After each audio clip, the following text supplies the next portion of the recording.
May 5-നായിരുന്നു Diya ജനിച്ചത്. വീണ്ടും ഒരു 5-ാം തീയതി.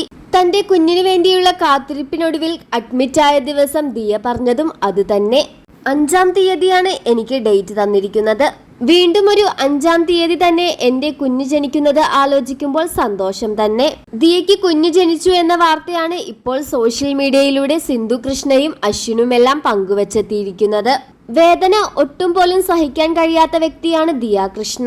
സൂചി വരെ പേടി, ഇഞ്ചക്ഷൻ എന്ന് കേട്ടാൽ വരെ അവൾ ഓടും. ഒന്ന് ബ്ലഡ് എടുക്കാൻ പോലും അവൾ സമ്മതിക്കില്ല. അവൾ ഇത്രയും വേദന സഹിച്ച് ഒരു കുഞ്ഞിന് ജന്മം നൽകിയിരിക്കുന്നു. സന്തോഷ വാർത്ത പങ്കുവെച്ച് കൃഷ്ണകുമാർ കുടുംബം ഒന്നിച്ചെത്തി. നമസ്കാരം സഹോദരങ്ങളെ, വീട്ടിലൊരു പുതിയ അതിഥി എത്തിയിരിക്കുന്നു. മകൾ ദിയയ്ക്ക് ഒരാൺകുഞ്ഞ്. അമ്മയും കുഞ്ഞും സുഖമായിരിക്കുന്നു. എല്ലാവരുടെയും പ്രാർത്ഥനകൾക്ക് നന്ദി പറഞ്ഞുകൊണ്ടാണ് കൃഷ്ണകുമാർ എത്തിയത്. ഏറെ പ്രതീക്ഷകളോടുകൂടി കാത്തിരുന്ന കൃഷ്ണകുമാർ കുടുംബത്തിലെ ആദ്യത്തെ കുഞ്ഞ്. അത്രമാത്രം സന്തോഷത്തോടെ ആഘോഷമാക്കിയ പ്രസവം തന്നെയായിരുന്നു ദിയ കൃഷ്ണയുടേത്.